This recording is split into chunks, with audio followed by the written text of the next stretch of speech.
everybody, and welcome to the Right to Reality podcast. My name is Mixie. And my name is Steven. We are here to recap episode 4 and 5, a double feature for you guys today. Of McBee, McDynasty, McQuestions on McBravo, on McMondays. No McCafes today for me. No, none for me either. We're recording a little later. Later and a day off. We're usually doing Sundays today, Saturday. So just the schedule's off, but that's fine. We're here to give you great piece of content for episode 4. Do you remember the name of episode 4, Mix? Of course, Day Drinking. And episode 5 is Hurricane Callah.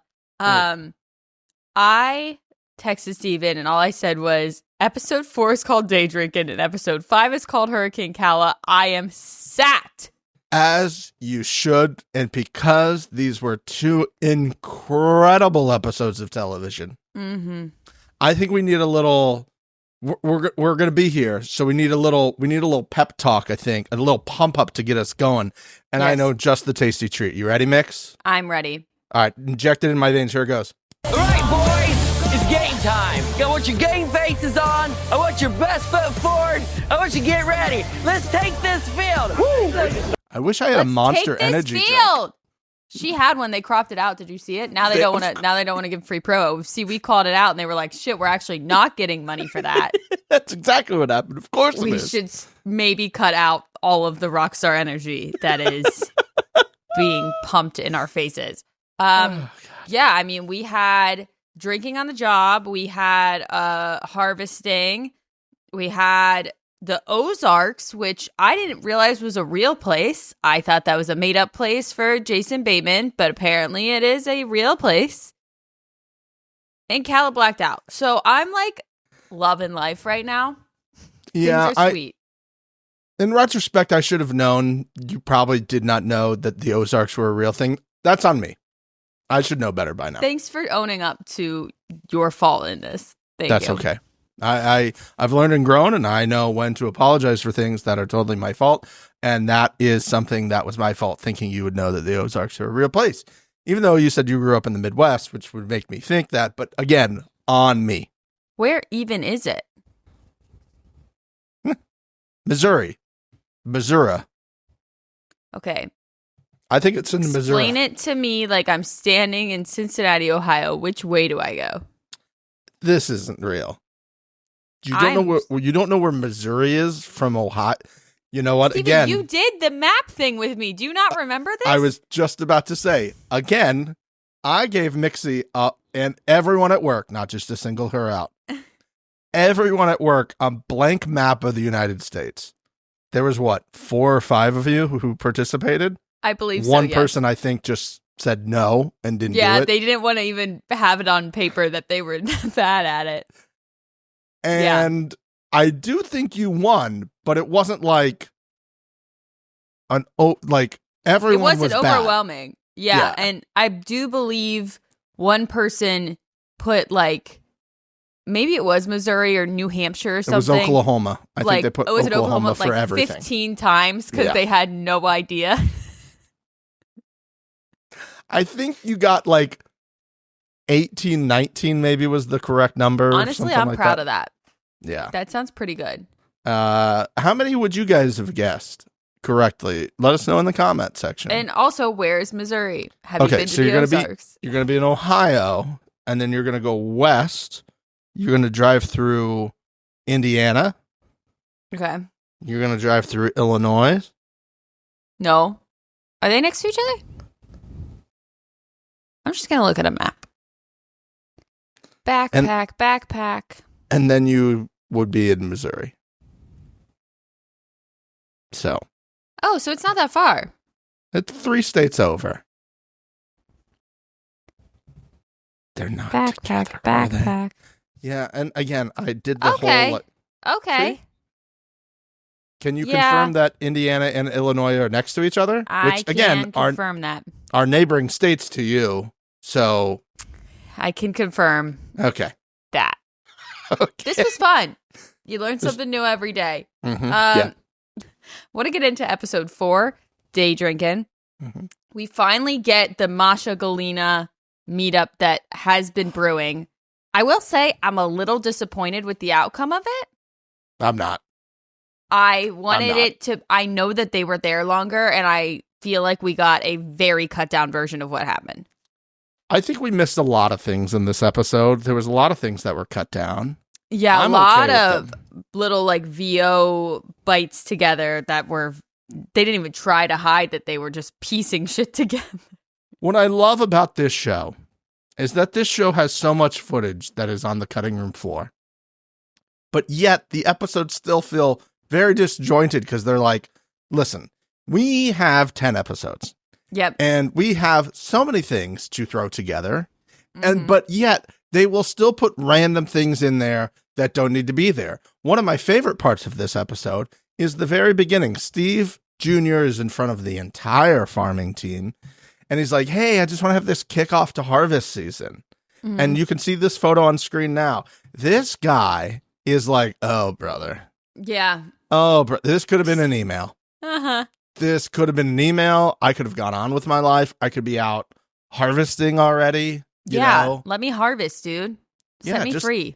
Just let me go harvest, as all the kids say. You know what I mean? That's what the kids have been saying lately, yes. Yeah. They're like, no cap, let's go harvest. You know, that's what they do. Gang, gang. Gang, bitch. Let's go harvest, babe. What are you getting into this weekend? You harvesting it all, bro? Oh, I'm going to cut that corn, girl. The beginning when Masha calls Mini Pat McAfee. Yes. Little Mini Pat Mac to come over to feel safe. How down bad do you have to be like, you know, I'll feel safer with this bowling ball of a man coming over and his, 8.5-month pregnant girlfriend? Yeah. I'm safe now. Glenna's not going to do anything when you're there. Hello. She that's kind of the whole point of what she's doing. You're fine. You're good, my guy. You don't have to worry about it. She's not going to try to open up any chicken coops while you're there. That's the point, you know? The point is for you to come home to smashed pans and her dirty footprints all over the floor. That's how this Russian gang works, okay? Like, it's a fear campaign. Like, you come home and you're like, what's going to be there for me when I get home? Is there going to be more smashed cowboy hats or more frying pans that I used to cook with? Is there glass in my dishwasher? That one is the worst because that is a time-intensive cleanup. Yeah, that one does suck. Also, putting dog treats in there, I want to understand the logic of that. Was she trying to get the dogs in there to break more stuff? Or was she trying to make the dishwasher smell like dog? I don't understand. There you go. The goal of that one? You just said it out loud. You said the quiet part out loud. There's nothing to understand about how she operates. Galena operates to her own accord, okay? There's no sense of things. I'm just going to crush his cowboy hat and that will crush his dreams, okay? Yeah. Then Mini Pat McAfee comes out with a wild new theory, and we need to discuss. Okay. Also insane that they kept this in the edit. Wildly unnecessary, but sure. His theory is that Galena wanted Masha and Steve Sr. at the same time. She was interested romantically in Masha and also was still interested in their dad. So she's even more upset that they cut her out of that. Thoughts? Again, what I just said, I'm not going to pretend to know anything about how Galena operates. And for all we know, little Pat McAfee might be onto something. He could be.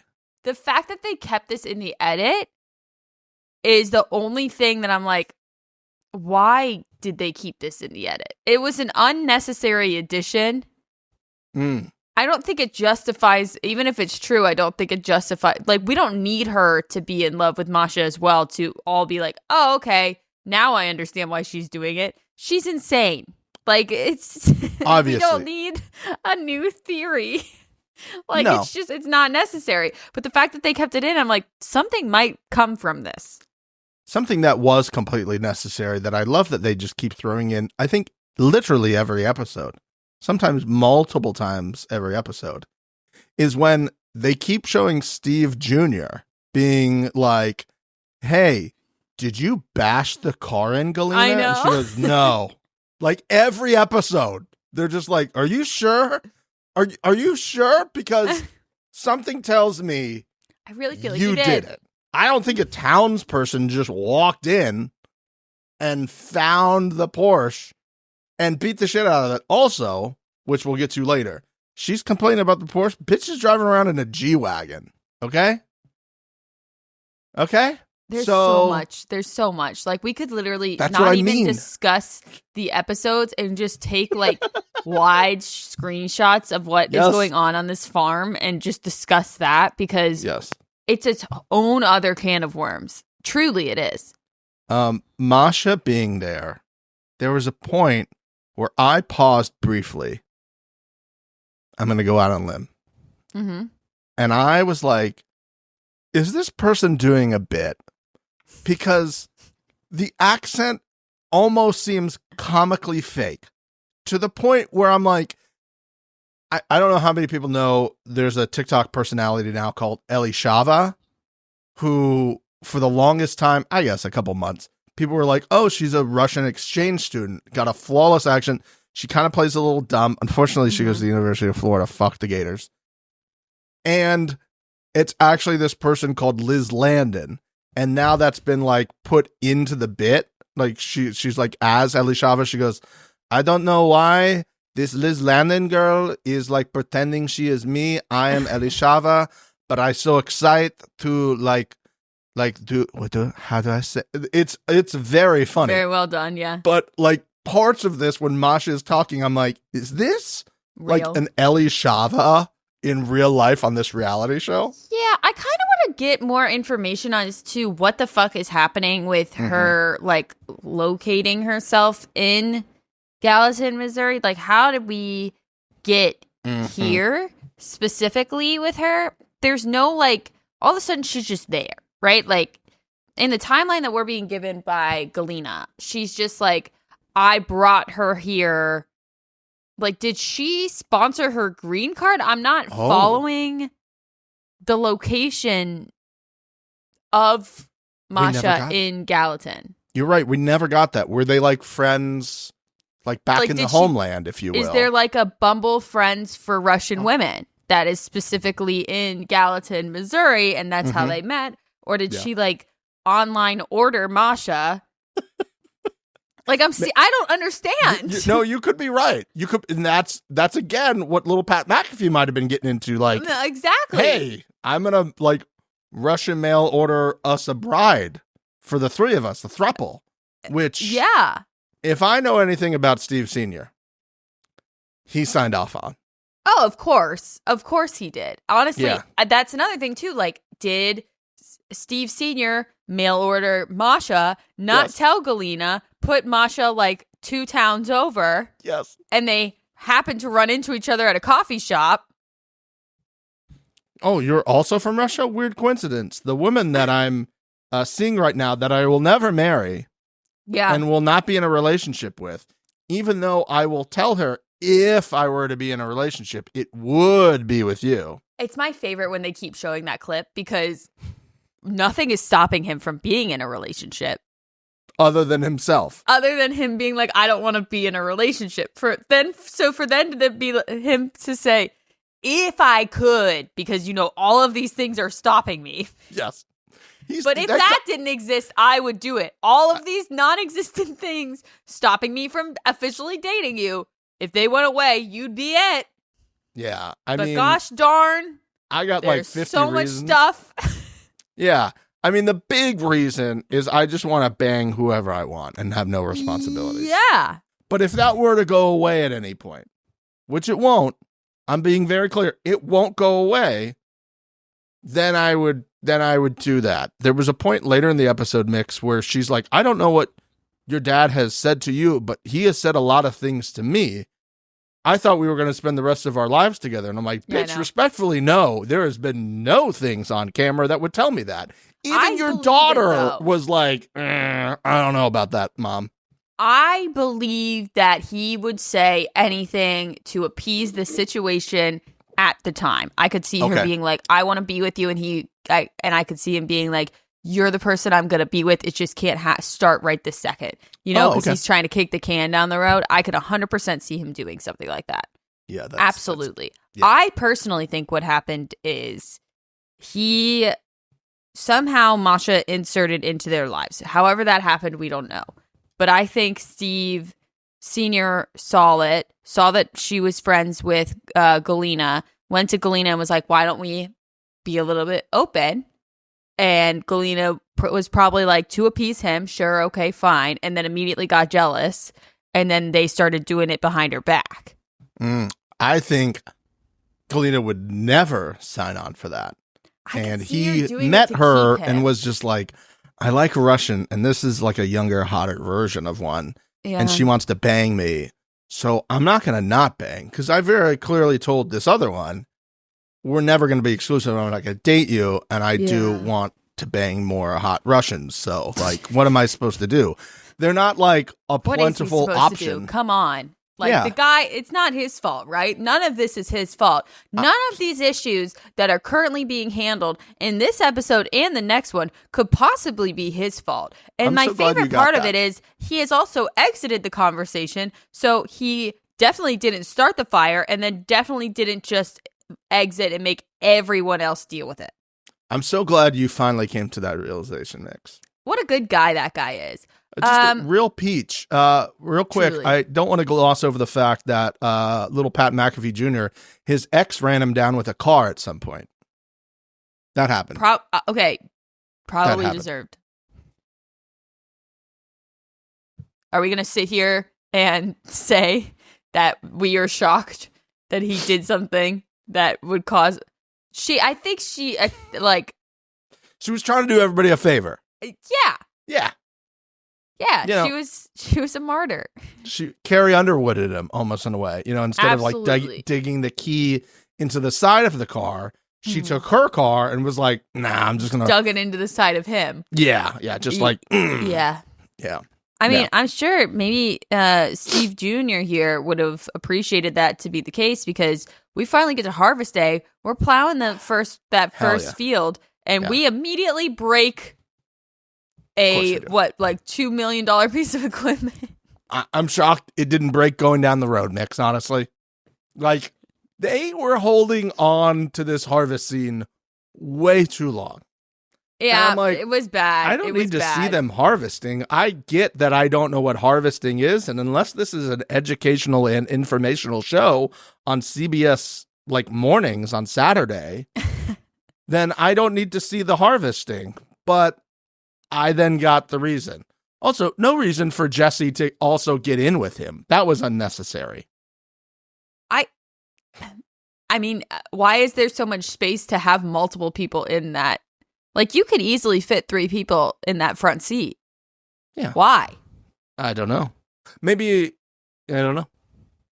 For this reason. You just get lonely out there? You got to hang out, have like a little... You guys are playing like Uno in there while you're harvesting? Draw 4, bitch. Draw 4. Oh, what was that noise? Did we run over something? No, you drove, like you hit something, and then that thing clipped it. Like, they didn't even explain what happened, but I got it. They didn't explain what happened. No, I think he drove offline, and then the thing just like got cut. It's like just like going under the overpass that's too short. Yep. And he's like, God, fuck. And then the bleeps. My favorite part was when he was like, Steven can't come to first day harvest anymore. I can't with his energy. I'm like, dude, you broke equipment. He wasn't driving it. He literally didn't do anything. He was just there and then called you out for causing a massive issue. You think just his energy and presence? What are you, a crystal girl? Literally. You just thought his presence and energy caused the accident? What's his moon in? Like, what's his zodiac sign saying today? Yeah. Oh, God. You know what?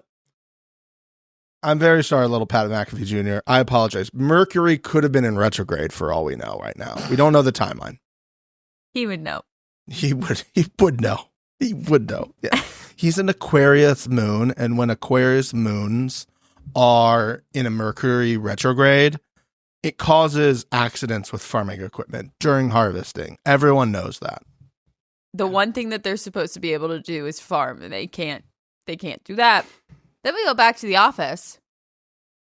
And this is when I realized why the name of the episode was called Day Drinking. I wanted a day drink. I did not get that. Instead, we got a drunk Alina at the office. Now, when this first started to unfold, and he starts accusing her of being drunk, I wrote in my notes, if messing up names of people and forgetting what day it is means you're shit-faced, then I'm blacked out at work every single day. How many times, and Steven knows, how many times have I fucked up what day it is, and how many times have I, like, misnamed a client that we work with? Respectfully, yes, you have. B, I know. to defend you, some of the people we work with, some of the clients we deal with, or some of our staff, our contractors, have interesting names. They don't roll off the tongue, okay? I can't say anything. My name's fucking Mixie, Steven. That's true. I encountered this problem when I first was like, who the fuck is this bitch who doesn't even live in California? Like, yeah. Is this you know what? You could have been a Galena and I wouldn't even known. Maybe I was. And then we had that first phone call, which I was so nervous to take because I was like, this is a boss-ass bitch who lives in New York. She must really know her shit. And I didn't. And I think about 2 minutes in, you asked me a question. I go, I don't know. Yeah. I don't know if I told you this part. When I went into my car to take the first phone call with Mix, and I had emailed her a bunch of times and Slacked her a bunch of times. And when I email, Mix has got a headshot in her email. And the only time I have run across people with headshots in their email signatures are super put together business people. That's me. I was like, okay, if I'm going to have this phone call with her, I'm going to take her to the car where it's quiet. And I'm also going to bring a pad of paper and pen to write down anything she's telling me to do. In retrospect, maybe could have been an email, but it was a nice introduction. Oh, and from there on, you'd be like, "Do you want to get on a call?" I'm like, "No, I'll just list it out. I don't want to get on a call. I'm just going to Slack this to you." Galena probably wished that she didn't get called into a meeting because she got called out. Also, to send people into her office to go through the trash is honestly top tier bravo. That's bravo right there. That's bravo. That's production. There was a few things in this episode and the next episode that were 100% bravoing it. Absolutely fantastic. The scene of them like dun, dun, what is this? Oh, it's a Simply Orange bottle. Maybe we shouldn't smell it. Oh my God. It's straight vodka and a little bit. Now I'll give wine her morning's crazy. I'll give her the excuse of the wine, maybe that it was like in that little mini fridge and she's like, this is empty, and just throws it in the garbage. Yeah. Because she had a little mini fridge there. If there was no mini fridge, I'd been like, I don't know. But the fact that they like pulled that Simply Orange Juice, that little bottle out, that was like probably 90% vodka and 10% OJ. Yep. Little screwdriver action. Yeah.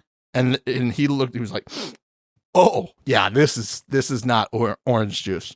Smart by like smelling it though, being not trying to throw it away and just be like, oh no, that was orange juice.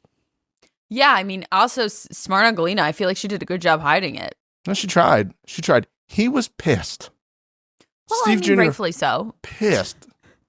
She's like, I have a meeting with him on September 10th, and he's like, that's today.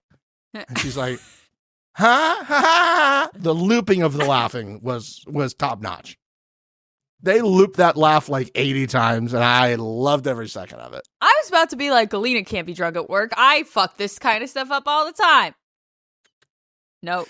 Oh, that meeting's today? Oh, shit. Yeah, literally.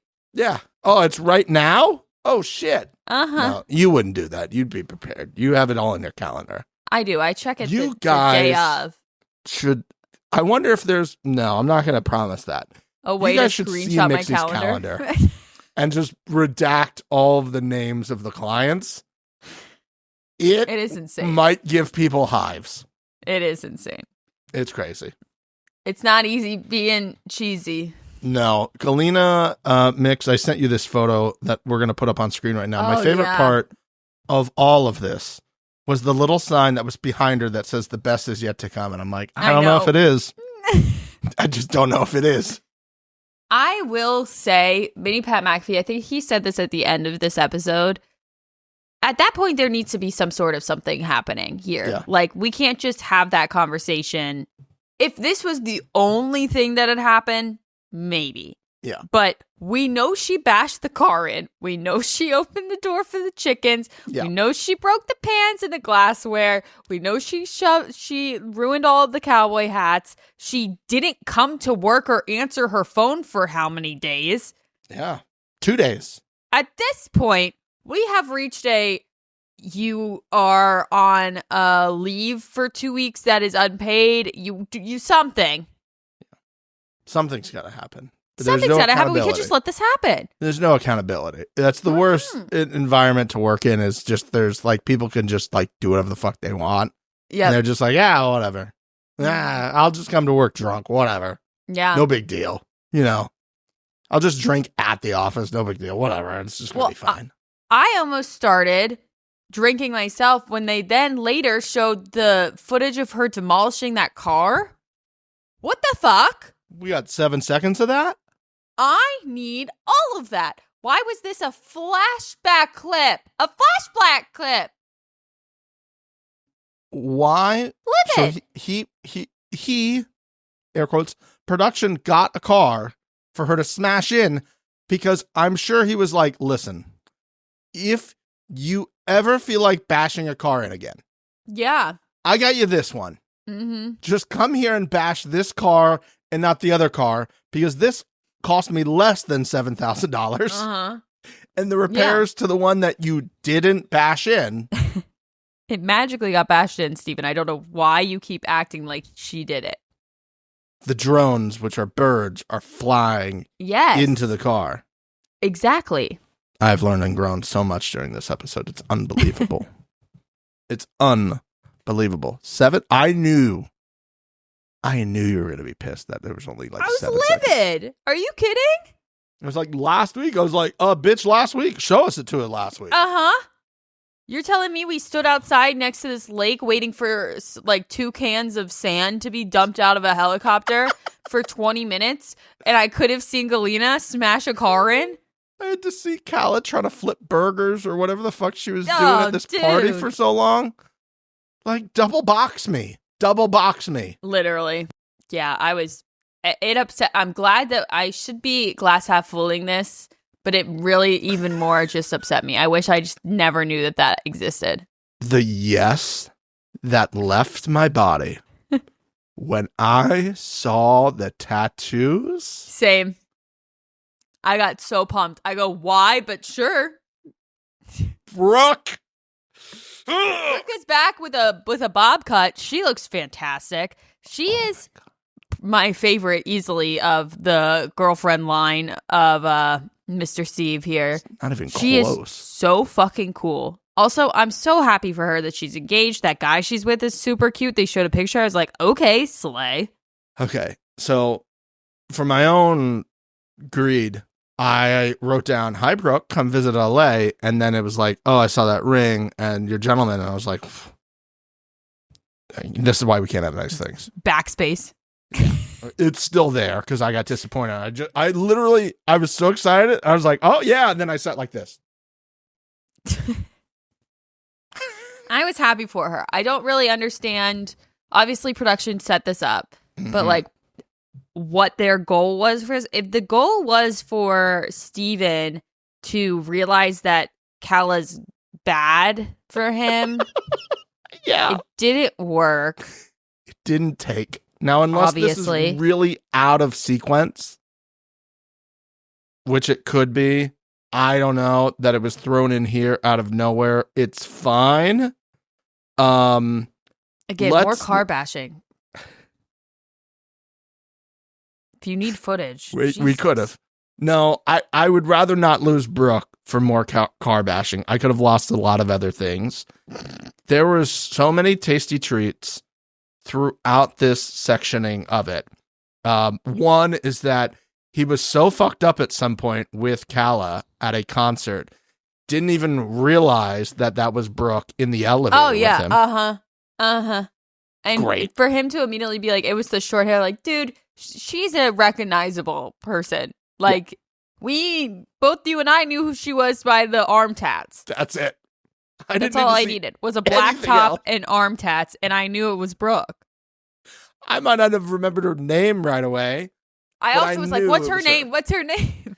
I was like, oh, she's back. Yes, let's go. And I was like, they better put her name up. And it was like, Brooke. I was like, yes, Brooke. Mm-hmm. Brooke is here. Okay. In true right reality fashion, McBee, there's something we need to discuss that also happened during this. And I know you're already thinking about it. I'm just going to jump the gun. Okay, go ahead. You're seeing video now of Steve Jr. trying to use a pepper grinder. Oh, my God. Full of rage. What the fuck was happening here? And also, he just also kept holding it, too. Like, he didn't want to, like, put it down to like, recognize that he didn't know what he was doing. So he just, like, kept holding it. McBee, it was sideways. He was doing it sideways. Nothing's going to come out, my guy. It's got to be, it's got to be up and down. You can't do this and expect it to, gravity, okay? And then when that's not working, you can't then go, oh, I'm going to do this part. No, sir, no. He switched the hand grip and I was like, awful. No. Ick. Terrible. Immediate ick. If a guy does that on a date, ick. You got to run the other way, ladies. I was there. This specific scene, so much was happening because the man doesn't know how to use a pepper grinder, right? Yeah. Meanwhile, the audio that is playing is him literally saying, and I quote, I'm starting to think that the McBee men could be part of the problem. I knew you'd get to that part. Yeah. And I'm like, no, what? It's part of it? No chance. The whole reason. I'm the problem. It's me. It's me. But not that song, but yeah. The realization that it took you grinding pepper terribly, by the way, and this beautiful woman being happy. Meeting up with one of your father's exes.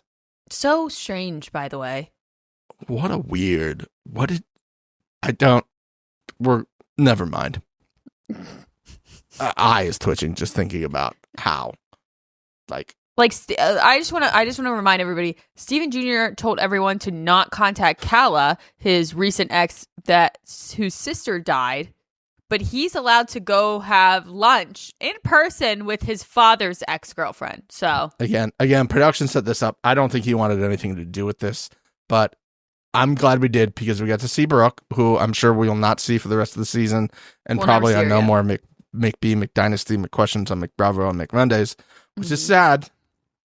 However, what a way to introduce her again and then to get her out of there with some terrible salt and peppering, and then some just crazy, oh, maybe we're part of maybe it's us that's part of, no.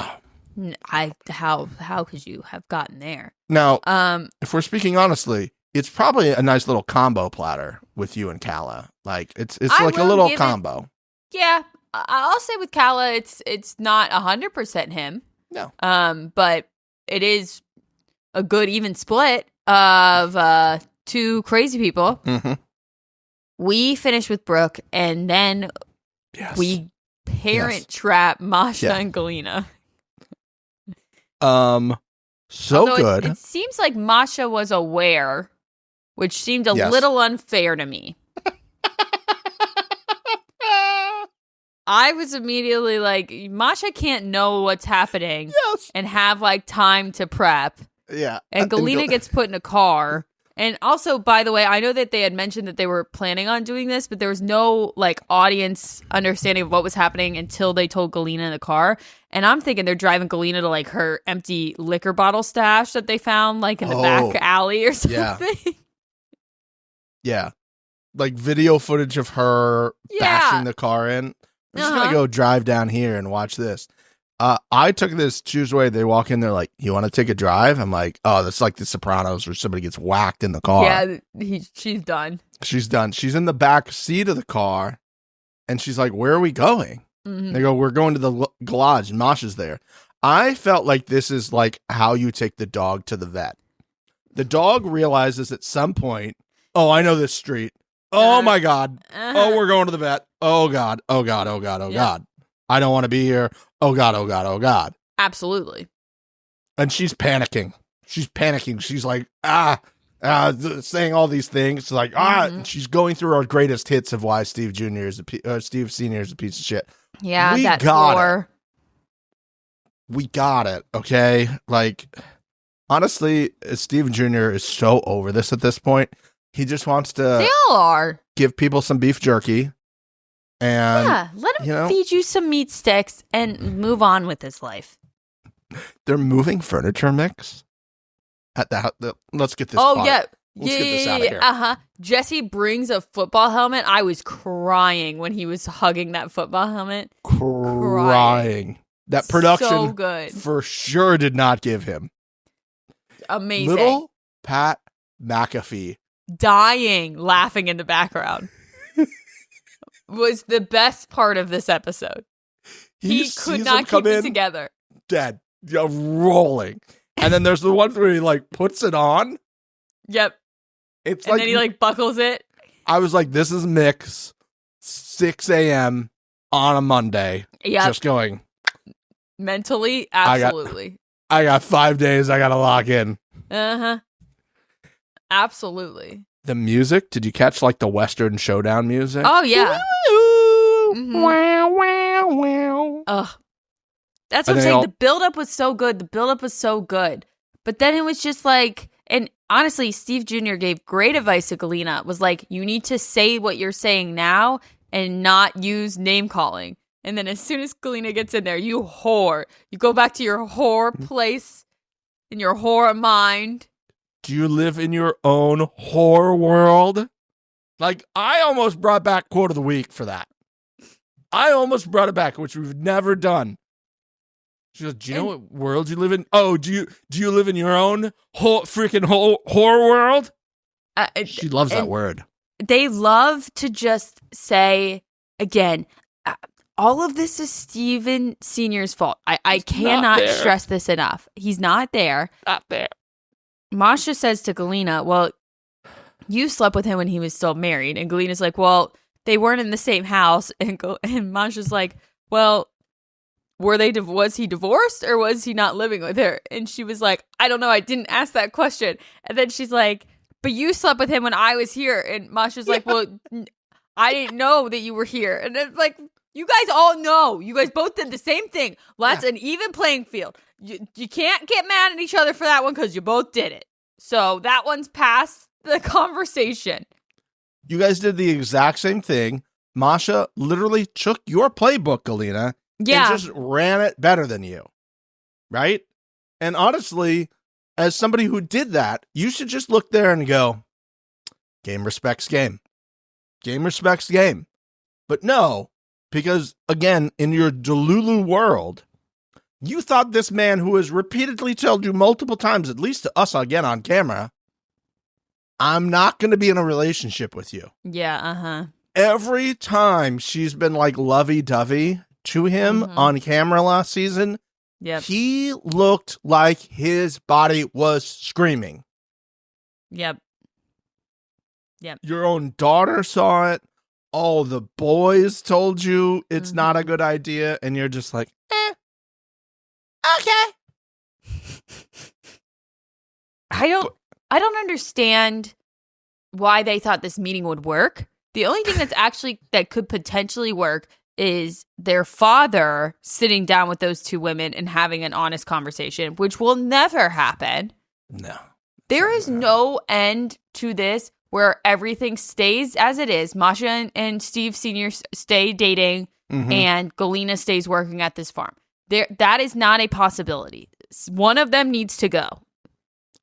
You're 100% right. Steve Jr. says out loud, which I believe he was talking to production, can't imagine why this wasn't a good idea.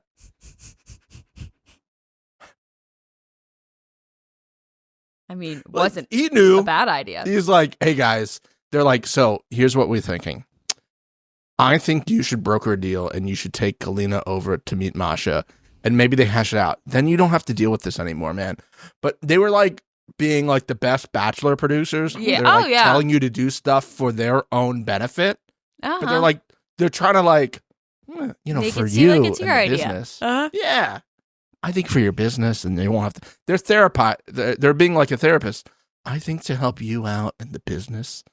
Yeah. What if they just talk it out? Well, I mean, we can go. Guys, are we free like tomorrow to do this? Oh, we are? Okay.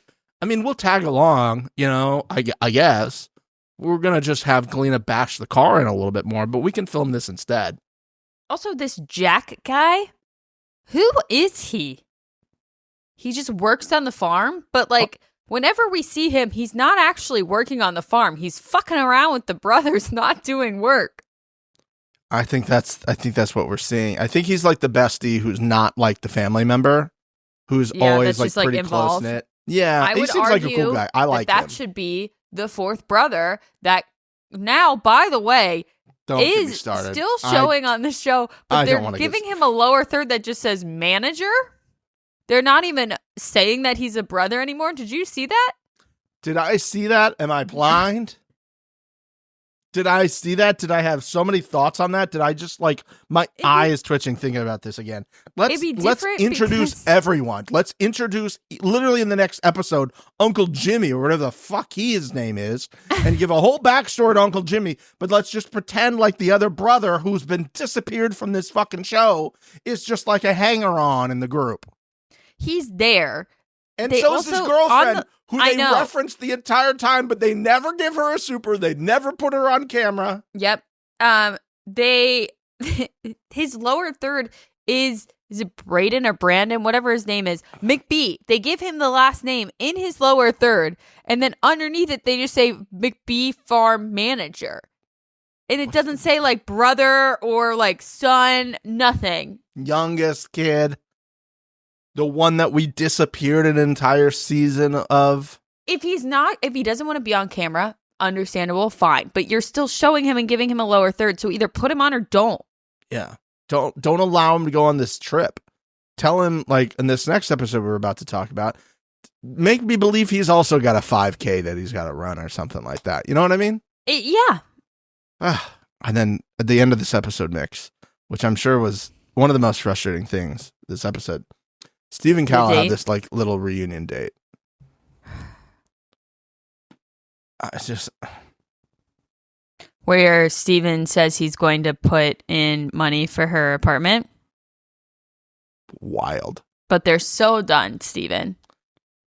And then they ask if they're still sleeping together. Production asks Steven if they're still sleeping together, and he just laughs. That's a yes. What a breakup. What a breakup they're having. In his defense, if this interview was shot a week later, his answer might have been different.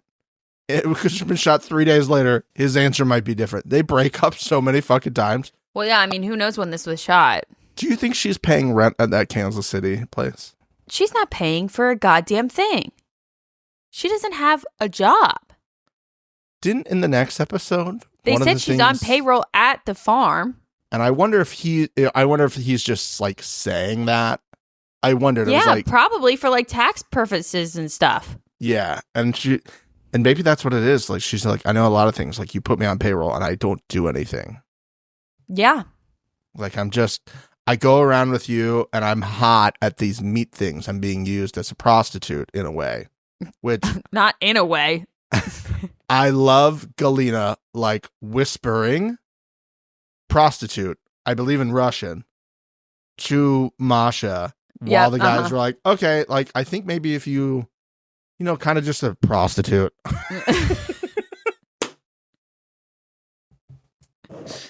So good. There's just times where I'm just like, Steve, you can't write this? No, Steve Jr. like is really trying his best, because I think he's like, this is a perfect opportunity to like get publicity for the farm and to show people like we have a real operation here. And they do this, and he's just like, oh god. Yep. Like, what you gave Jesse a football helmet. Of course, Jesse's gonna say, of course. That's what he does. Yeah. Except if it has anything to do with his future wife.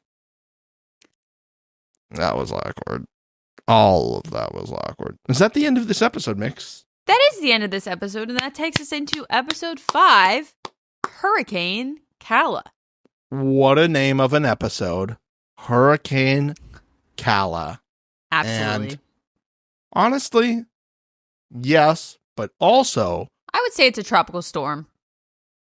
It's a mix. We also had, like, you could say it's tropical storm little Pat McAfee too.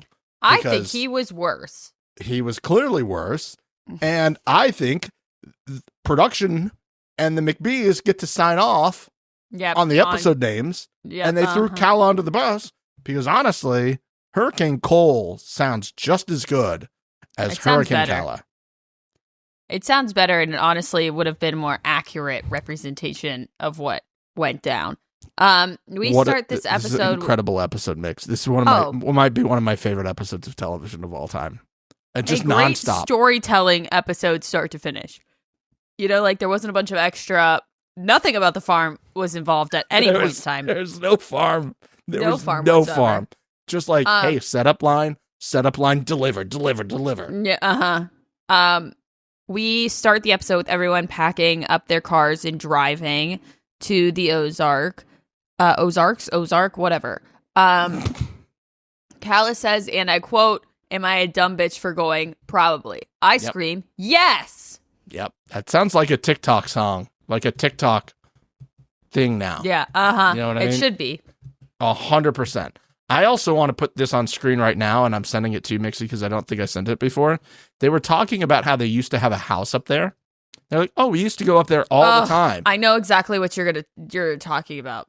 Go ahead. Look at all these times that we were up in the Ozarks. You know, look at all the things. That's on a fucking cruise. That's a cruise ship. And they also did it in the episode 4 when they talked about the Ozarks. That is so clearly a cruise. Like, also, in the previous episode, they just showed 4 guys hanging out. And I'm like, well, one of those is Steve Jr. Who the fuck are the rest of these people? Because I guarantee you, Jesse's not in there. And I don't think that's little Pat McAfee Jr. in there either. I don't either. They just show us 3 random dudes and a young Steven. And then you're going to be like, we used to hang out there all the time. No, you were on a cruise ship. That's a cruise ship. Easily a cruise ship. Yeah. The trip down, they had this whole like BDSM thing. They did. That's not what BDSM is.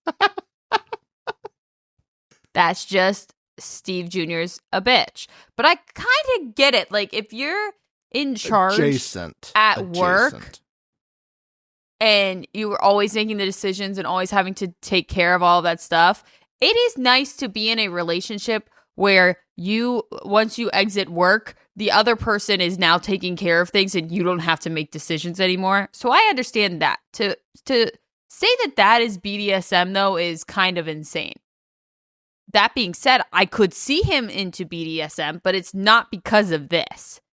It's because of his horrific relationship with his mother and father. I'm just going to pass on the other stuff he said and just say that I'm supposed to believe Jesse doesn't know what BDSM is. Yeah, they don't live that deep in a hole. They have internet. They have Instagram. They know this shit. It's not like the Amish. You're not breaking Amish, you know? Great show. Great show. When that chick comes in with a black baby and the baby daddy, oh, that's like a top 5 clip that I watch all of the time. I'll tell you what, one of the things in my list right now of videos to watch, I think I showed you one of them. There's 2 absolutely fantastic. The guy falling in the water on a golfing trip, and his buddy is just dying laughing because he went to get in and he just slid into the water. Mm-hmm. I'm cracking up the entire time. And the second one is the guy in Australia when he's in the car filming with his girlfriend. They pull up to McDonald's, and she's like, "Hi, can I get it?" And he goes, "Do you have any big buckets of soup?" She's like, "Stop it. Can I just get a bucket of soup? Do you got a bucket of soup?" And she's like, "Stop, Jake. You're embarrassing me." And she's like, "I'm so sorry. I'm so sorry. Can I just get a bucket of soup? Give me a bucket of soup, mate."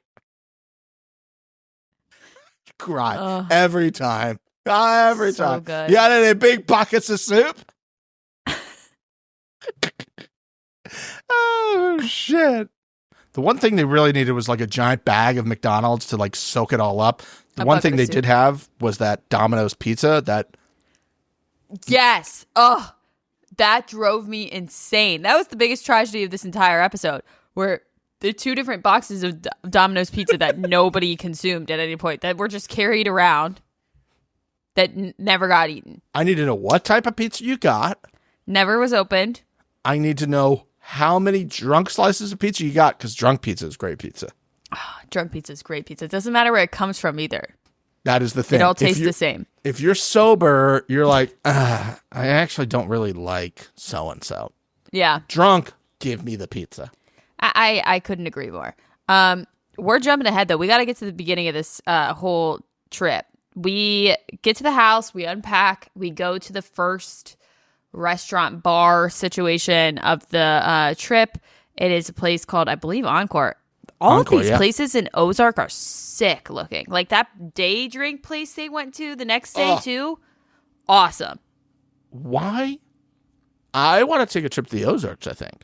I do, too, I think, as well. There was like a bachelorette party there. It's like, hell yeah, I'd do that. Absolutely. Can you imagine if there was like a day drinking spot like that here in LA? Like how... I can't, because it would be the worst people. There probably is. It's like, yeah, exactly. It's like exclusive for influencers and stuff. But yeah, 100%. I would love a guy in jean overalls in the pool. So good. That sounds amazing. But This first place had that motorcycle dome. Have you ever seen one of those in person? Nixie, first of all, how dare you? You know I have seen one of those. I'm from Florida. I feel like this is a setup to make something in Florida. I'm an idiot. Honestly, I will take a step back and take ownership of that, because I'm sure these were they were just in the parking lot at the grocery store on a Tuesday afternoon. The wagon wheel fair, Mom LaFranc is being like, how does he remember all of these things? The wagon wheel flea market / county fair, or whatever it was. Sick. They had this sphere, which seems smaller now than I remember it, but that's what happens when you're a kid. Everything looks like it's like the World Trade. It's just huge, you know. I agree that one at the Ozark looked so small. Yeah. I hate those. Oh. The amount of anxiety that they induce in my body. There you go. It's like when I see somebody like put their steak knife down facing up on their plate. You know what I mean? That? Like not down. It's insane people. Who just does that? Or like people that put drinks at the very edge of a table. People do that. I just have anxiety. I can't. Yeah. Just. And these people are going around in circles, and I'm just like, if one of them like has to sneeze. Yeah. What are we doing? Yeah, one of them sneezes or has a cough. Or what if their like knee gives out? Like they're dead. All of them dead. Gone. 3 of them in there dead. Mass casualty event. I'm filming a mass casualty event. I thought I was just hanging out at Encore. Also, I think it speaks to the integrity of Encore that just happens to be in the parking lot that day. Yeah, they're like walking in and they go, hold on, the show's starting. I'm like, what the fuck? It reminds me of like, I think some people are going to get this reference. Maybe the younger people listening aren't going to get this reference. Back in the day when MTV used to have Spring Break, these giant clubs had just these events that seemed like it was like all in one stop shopping. Like it wasn't like, oh, we're going to go do this and we're going to do that, which I think people do now. Yeah. But like this just reminded me of like, what was it, Club La Viva or something like that in Panama City Beach or Pensacola Beach. I remember driving by that on a trip, like a family trip the one time, and like all I wanted to see driving down the road was this Club La Viva. Yeah, tits at Club La Viva. But man, was that a good time just watching all these people on MTV Spring Break just get after it. Well, they seem to get after it at Encore. Not too badly, though. There was a pool there, too, wasn't there? Yeah, I think there was. It looked really cool. They had that, like, dancing. Personal favorite clip scene from this episode is Steve Jr. standing there with his little purse. Do you think that was Mom's or Callah's? I don't know. But the way he was holding the purse was top tier. Kind of ship Mom and Uncle Jimmy hard. Okay. We have to talk about this. And sort of feel like they were kind of shipping it in their editing style. I thought they were going to make out. I was like, we got introduced to Uncle Jimmy out of nowhere. Yeah. He's on this trip out of nowhere. We got a backstory of Uncle Jimmy. We got one of the main characters talking about Uncle Jimmy, and then there's dancing. I'm like... And he's like, spin again, spin again. I'm like... And they're dancing close, and I'm like, they're going to make out, aren't they? Like, we're going to just fuck this entirely family dynamic up here. Well, I mean, she had said that she hadn't seen him since the divorce. I also would like a timeline on that. Okay. Is this divorce still, like, sort of fresh? Like, are we 5 years, right? I haven't seen him in 5 years. 5 years divorce? That's what I thought she said. Like, I haven't seen him in like 5 years since the divorce. I thought she said, okay. I haven't seen him since the divorce. I don't remember there being a time frame. Okay. But it makes more sense why Steve Sr. is being such a piece of shit. I don't think he needs help, but you know what I mean.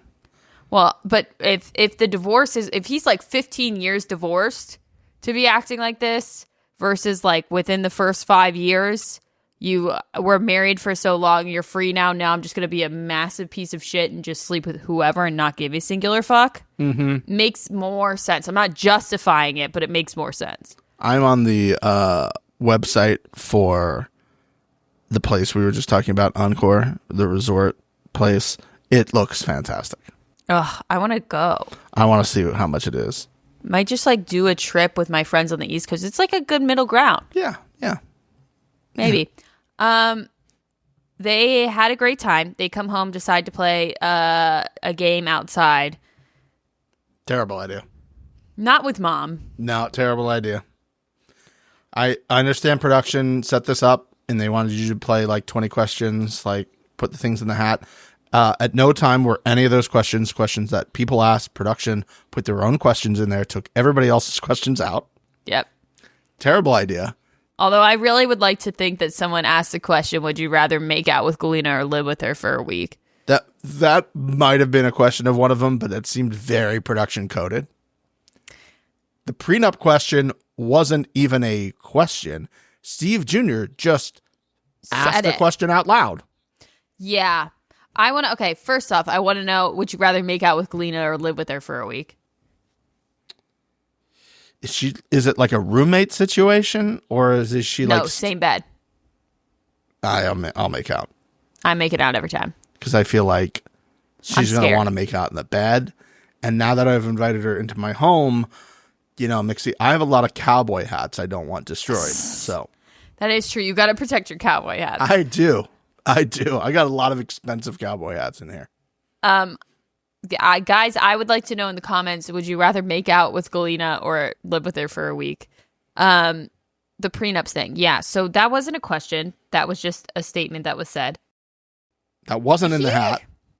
I have a very, like, particular feeling about prenups.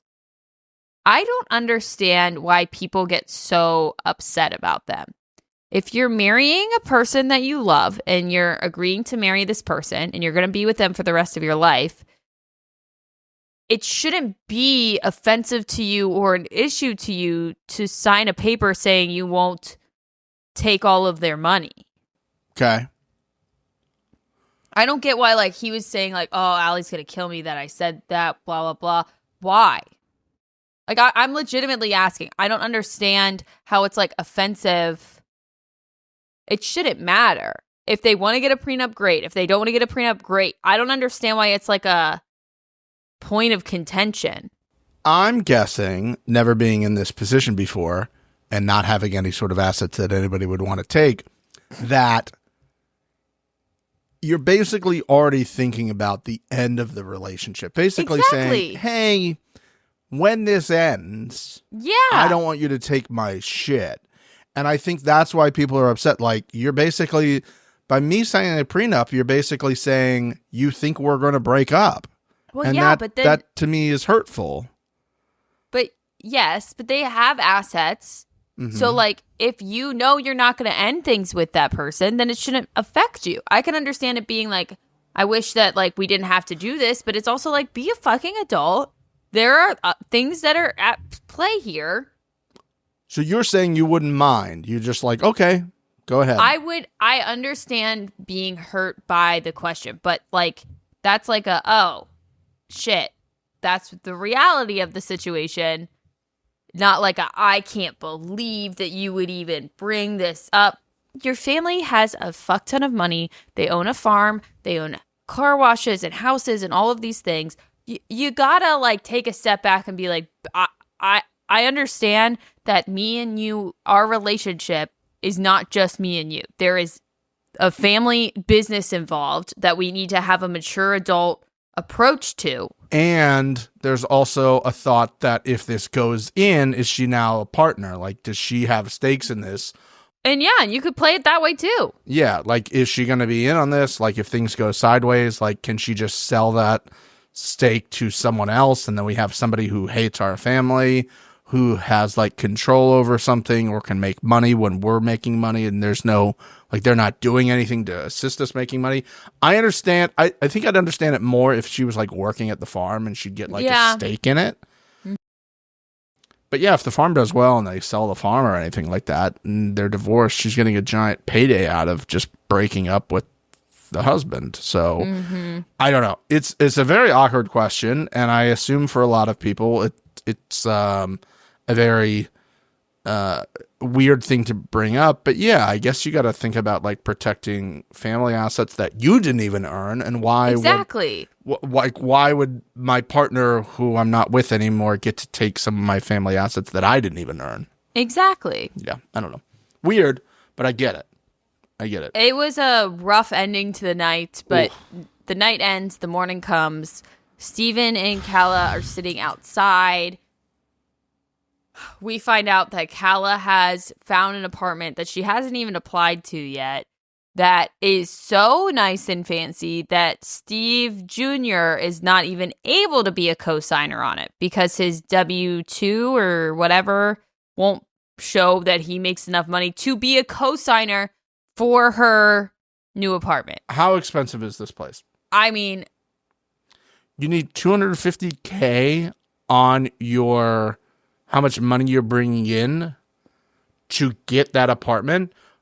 Guess what? They're buying a house. They're not renting an apartment. If they're making $250,000 a year, I don't think they're going to rent an apartment in Dallas. I think they're probably going to buy a house. This is what these fucking apartment complexes are doing now. That whole situation was like, this place has to be fucking nice. Like what would it have to be? Like $5K a month, $6K a month? She's like, oh, it's in a really nice area. I'm like, of course it is. Find something that maybe you can afford. That's the problem I have with this. That's the problem I have with this. Yes. You can find a place in Dallas to live in that you don't need, at least you definitely wouldn't need the mom to co-sign on, but I'm sure you can find a place that you don't need Steven to co-sign on either. And to act like it's an absolute must-have. To put Mama McBee in that position is fucking crazy. Yeah, but I was a little disappointed in her because I really like her a lot, but she's, talking with production in her little interviews, and they're saying, oh, is she a gold digger? And it's like, oh, it's so funny you're saying that. She'd do anything to get Callah out of Steven's life. She says, I'd do anything to get Callah out of Steven's life. Then, immediately, they cut to Callah asking her if she will co-sign, and she goes, of course I'm happy to help. Which one is it? Because if you would do anything to get her out of your son's life, you're not co-signing her apartment. No, now she's in your life. Yeah, and his. And maybe in a weird way, she's like, I'll take it on so he doesn't have to be a part of it. And then I can get it out. I can pay you out and just say, leave our family alone. I don't want to talk to you again. Get the fuck out. I'm also now remembering they usually ask you, it's like 3 times rent, right? It's like 3 times rent. I think that's about right. Yeah.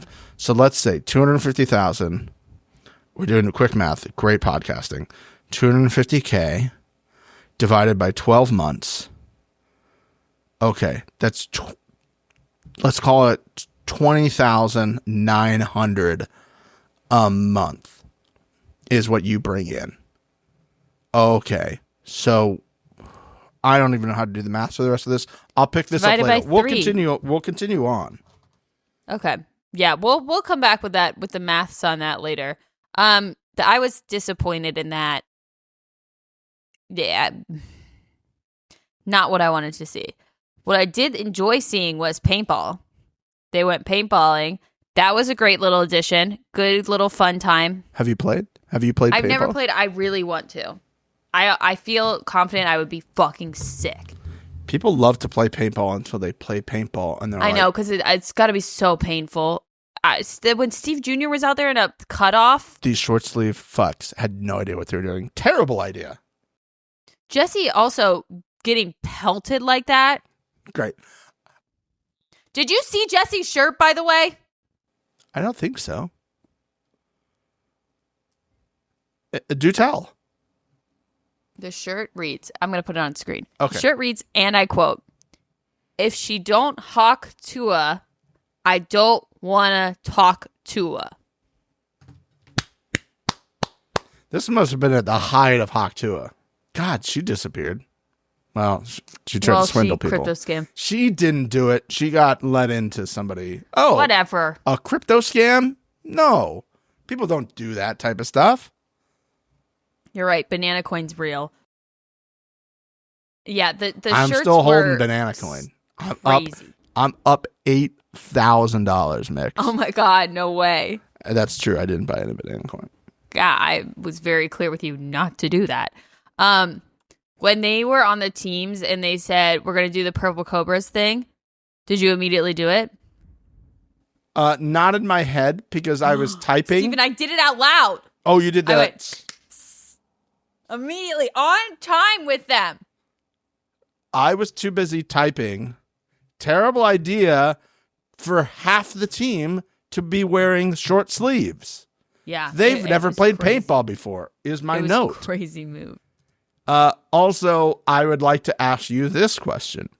Mm-hmm. Do you believe that this paintball place has a rule? Of course not. About grooms having to run? Of course not. No. Great idea for them to adopt, though. I love it. They should do it. But that's not a thing. No. Of course it's not. I loved it, though. The girls loved it. And it was a way to get all of them involved. So I liked the idea. It was cute. So you think you'd be pretty good at some paintballing? Is that what you're saying? I feel like I would crush, yeah. Okay. I got that good. I'm a great shot. Would you do barrel rolls and shit? Would you flip and do pointless that shit? barrel rolls like Steven was doing? Yeah, no, I would not. That one pissed me off. See, it's so funny because Callah was like, I guess it's a turn on. And I was like, it's as they're showing him just barrel rolling over tires for no reason. I was like, that's an ick. That's literally my next question. It was is this a turn on or an ick? And it's an ick for you. It's hot if they're good at it and just play like a normal fucking human being. If they're going to do this stupid ass barrel roll shit when they don't need to, no, I'm out. Have you ever seen the professional paintball on TV before, these crazy people? No. It's wild. They're I'm running, sure it is. They're sliding. I think they do it on AstroTurf, so they can slide pretty well. All these inflatable things. They're it's just pop pop pop pop pop pop pop pop pop pop pop, and they're refilling and the pop pop pop pop pop pop pop. I can just they refill. I didn't even think about that.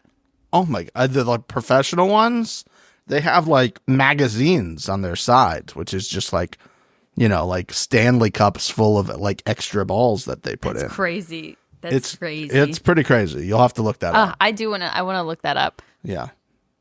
Instead, I was thoroughly entertained by this day drink. Okay. I have a lot of questions for you about this. As the day drinking expert on this podcast, can you give me a rundown on like what a perfect day drinking experience is? Like, how are we starting? What drinks are we starting? Like, guys, if you're just listening to this, Nixie got ready. She like this is my professional maneuvered into this position. She got so excited. It's my favorite thing. I love a brunch into a day drink is, in my opinion, ideal situation. Okay. To me, it is wake up around like 9:30, take your time with your girl, shower, get dressed, get cute, not too much makeup, a nice flowy little dress, or like a cute top and jean shorts, flip-flops, go to brunch. You're ordering something that is egg related. There's an egg on there somewhere. Okay. It can't be like a French toast or a pancake, in my Too opinion. Heavy. You got to go pretty light with it, but filling. So like a grain bowl, for example, like grains with egg and like a bacon or something to kind of really fill you up. You're starting with an espresso martini, obviously. Then I would suggest something along the lines of a screwdriver or a mimosa. You're needing to get at least 3 drinks deep at brunch. Okay, and this brunch is lasting how long do I have to consume these 3 drinks? You have about an hour and a half to 2 hours. Got it. Okay, so this is not you're like... prepping, you're going with the girls, you're going to meet up with all the guys at this day drink that you're about to go to. Okay. We hop in the Uber, we're all feeling good. Maybe if you're really getting crazy, you rip a shot right before you leave. Okay. Are you packing like the little mini bottles to take in the car to rip? If you're not ripping it at the restaurant to then go into the Uber, you have those in your purse and you're ripping them in the Uber. You're doing 1 or 2 in the Uber. Is this like a Fireball, a tequila? What is it? It's either Grey Goose or Fireball, yeah. Understood. Okay, continue on. You're showing up to this pregame decently lit. The guys will drink quickly because they're outside playing some sort of drinking game. And then you go to said party from there. The party could be where the pregame is and more people come to it. My personal favorite back when I was living over in Santa Monica is, I forget what the name of that place is, but it's that house. It's like 3 stories that they turned into a huge bar situation. They have like outdoor games and there's like 3 different DJs in there, and you cannot go to a day drink all dressed up like how Callah did it. Honestly, all the girls did a great job. This like bikini top jean shorts or like a classic little sundress. You can't be going in like frilly things. You got to be comfortable because you have to be. It is important at this point. Once you hit the party, you are alcoholic drink, water. Alcoholic drink, water. If you do not start hitting water in between your drinks, you're fucked. You're blacked out, and this is what happened. You're blacked out by like 2. And everyone is still continuing on. Exactly. So you're blacked out, and then you're doing it with them, so you're getting into a way worse situation. And then by 4, you are being thrown into an Uber unconscious. Which is kind of what happened for this. Yeah. What is the best case scenario is you get peak drunk around 2. You sort of start to go down around 4. You get in the Uber. You're home by 5 with a pizza that you've DoorDashed and sitting on your porch. You grab that bad boy and a Gatorade and you sit on the couch and watch whatever's on TV. Or a movie or whatever. You slam the pizza. You probably pass out on the couch. Wake up around 9. Crawl to bed. In the morning the next day, no hangover. You have skipped it. Congratulations. You've done a mixy day drink. I want everyone to just like realize that should have been paid content. It should have. Like, to get that type of just masterclass, if you will, should be something that you would have had to pay for. And you did not have to pay for it. You didn't. You got that shit for free. I mean, you can give a dono if you would like for the experience and like write notes and create your own. And I will happily give you places around LA that I think are great that are not like influencery. Yeah. The place that they went to in over. this was fantastic. Ideal spot. A place like that in LA is going to have your influencer people there. They unfortunately do take over those kinds of places. But like in Ohio and Florida, that kind of a place is ideal. Oh my God. I wonder how much the drinks are at this place. Because it seemed I bet like that they're not that bad because it seems like the kind of place where you're constantly being given them. Mm-hmm. So they're getting like real. I'm sure they were shit. I'm sure they were so shitty. I bet next episode, if they do show us the next morning, everyone is hungover as fuck. Yeah, I think there were lots of like sugary drinks too. Absolutely.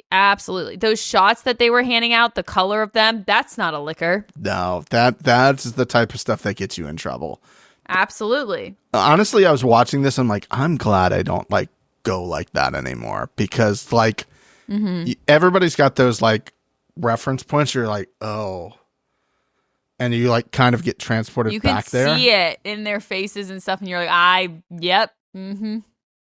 When Callah was yelling at that chick in the parking lot, me. I didn't write that down at all. I was like, I literally wrote, me. Mixie, have you done this before? 100%. 100%. Calling someone a hoe-ass bitch.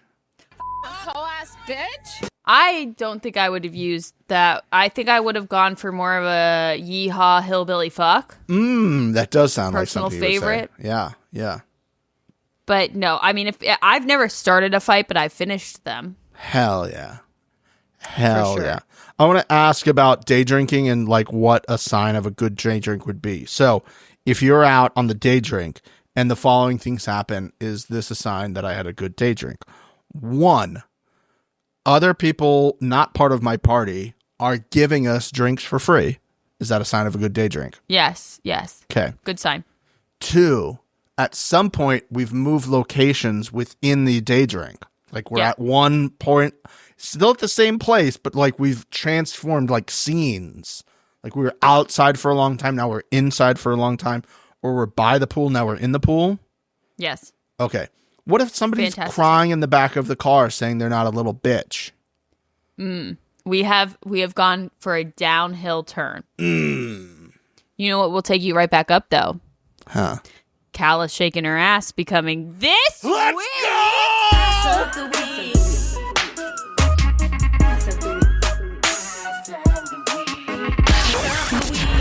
of the week. And then Cole, being the biggest dumbass in the world, saying, if that's in my face, I'm eating it all day. If that's in my face, I'm eating it all day. Redneck shit. Drunk redneck shit. Awful.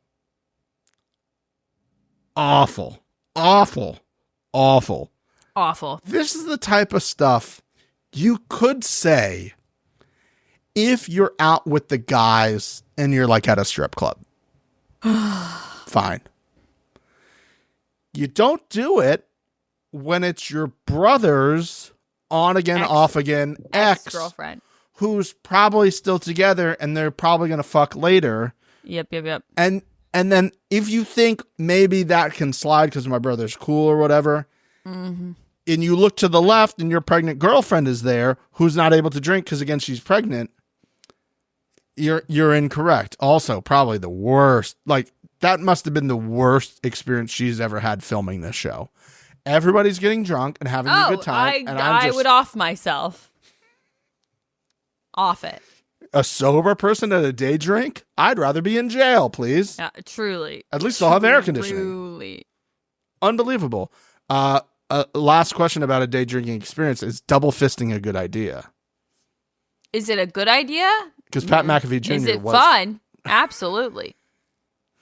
So it's fun, but it's probably not a good idea. Probably not the best idea, depending on the person that's doing it. If it's little Pat McAfee, it's a no-go. Can we talk about him blacking out and punching a hill? He and fought Jesse a hill. and Steve fucking dying laughing at it? This might have been the most fun they ever had filming the show. Oh, and then him in the back seat of the car saying, "I'm not crying," as he's clearly crying. And they're both like, "Yeah, you are." He's like, I'm not crying. You guys. The last quote that I think broke the boys was, "I'm too tough to cry." Yep. I'm not crying because I'm too tough to cry. And they did their best to crop out the boys dying. Yeah. I wish they had shown more like cut scenes. Jesse was the one that really was laughing the hardest. Like he was not even. Who never shows emotion. When we got to the argument on top of the fucking dock. Oh, God. When they got home, he's still laughing in the background. The idea that Cole tried to fight the hill, and like he said it, like he just tried to fight a hill. like that's the type of stuff I do miss about like going out. I never liked being around drunk people. It's honestly like my worst thing. If I'm sober and I'm around drunk idiots, it is one of the, I just hate it because you just gotta leave. You're like a parent. Yeah. And that's what mom's like, I gotta go. I can't be part of this. Yeah, you can't be. And that is one of the things I miss is like my friends doing dumb drunk things like fighting a hill. But then you get those like high moments of laughter or greatness. And then you go back to the dock where nobody ate the pizza, and then things get too real. Okay, let's talk about the dock. Callah was spitting. She was giving so much fact that they couldn't handle it. They have had it super easy. I'm sorry they have. Now, their father cheating on their mother and causing family turmoil is terrible. And I'm sure was a very hard thing for them to go through. And Steve Jr. having to completely pick up the entire company when his dad went on a fucking women's spree and then ran away from the FBI. Yeah. I'm sure has been hard. But to sit there and say that your life hasn't been easy is crazy. And then little Pat McAfee Jr. is like, "Oh, I see your call, and I'll re-raise you, bitch." Which also was facts. Drunk little Pat McAfee spitting facts as well. Totally. She goes, "I didn't get a free condo and house of it," and she's like, "You kind of did." What the fuck are you talking about, bitch? What the fuck are you talking about? You wouldn't be getting sent back to Dallas where you belong. When he would like wind his hand up and go like later when he did that, that was the best like 7 second sequence. Back to Dallas. They're bodying each other. Body blow, body blow, body blow. And then Cole runs away. And Callah's like, what did I do? I didn't even say anything. You're blacked out, dude. What are you talking about? And then she says, my favorite line of the episode, "Have I ever asked you for money?" And then, bravo. Clip, clip, clip, clip, clip.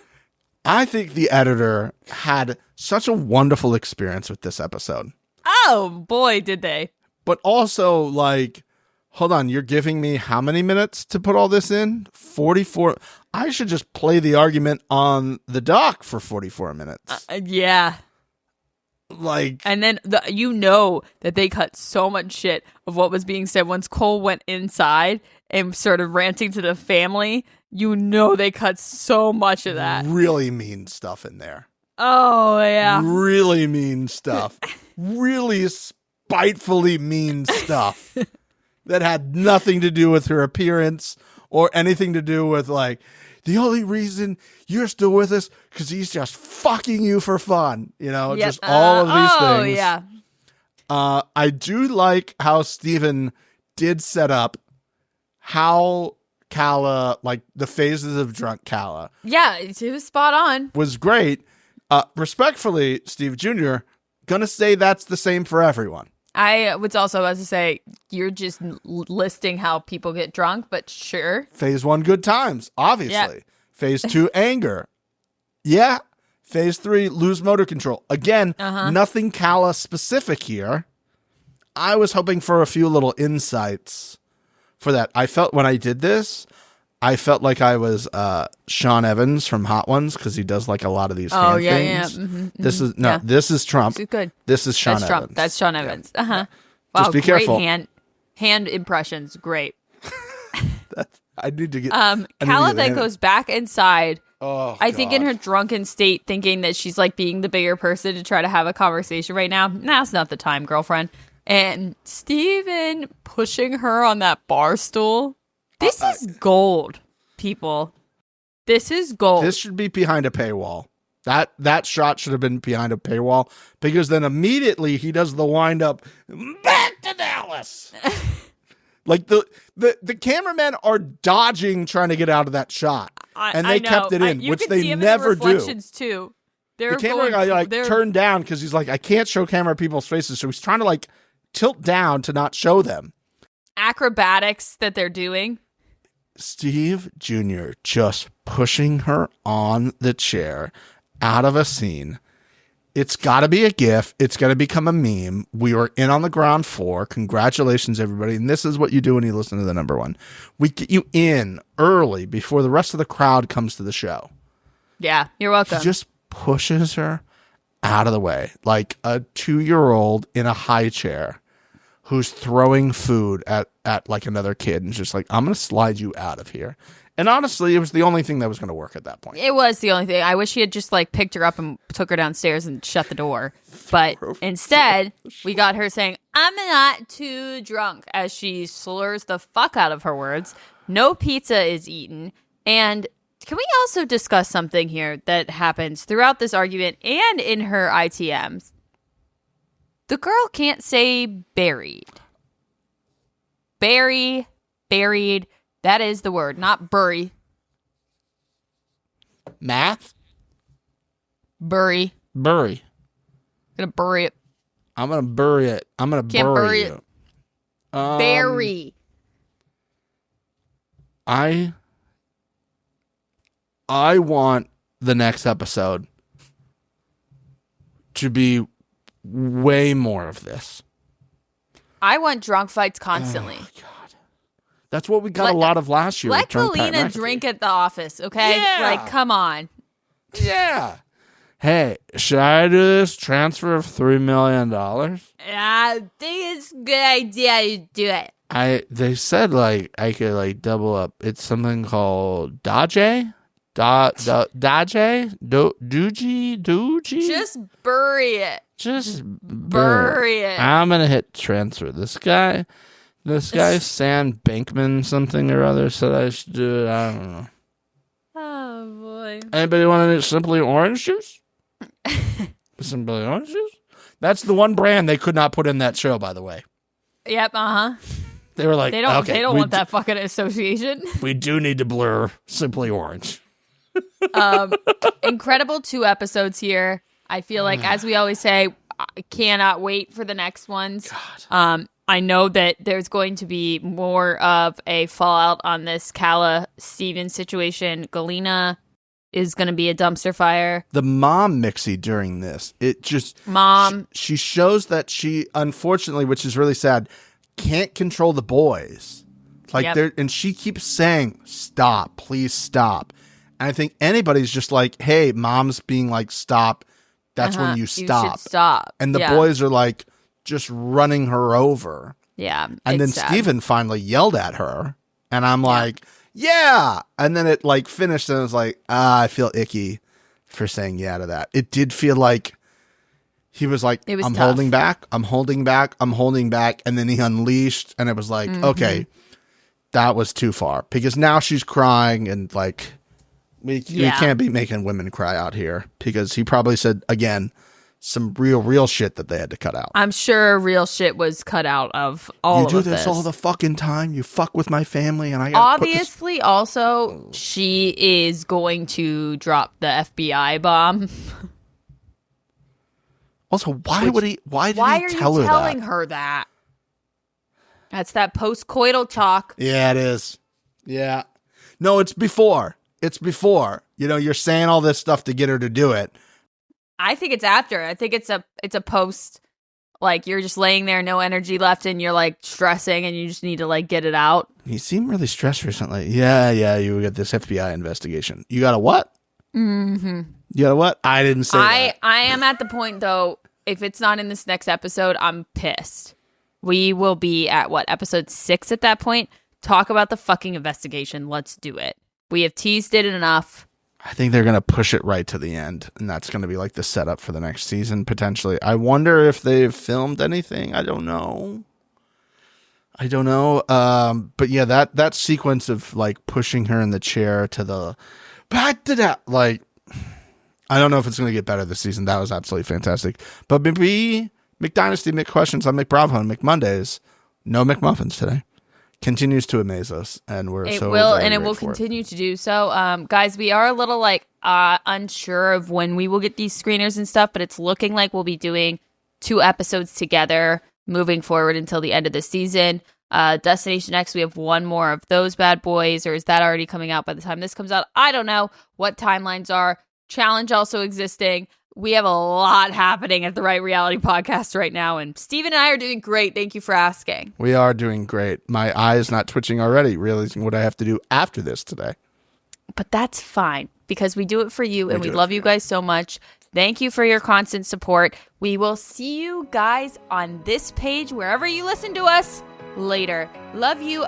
Bye. Bye-bye.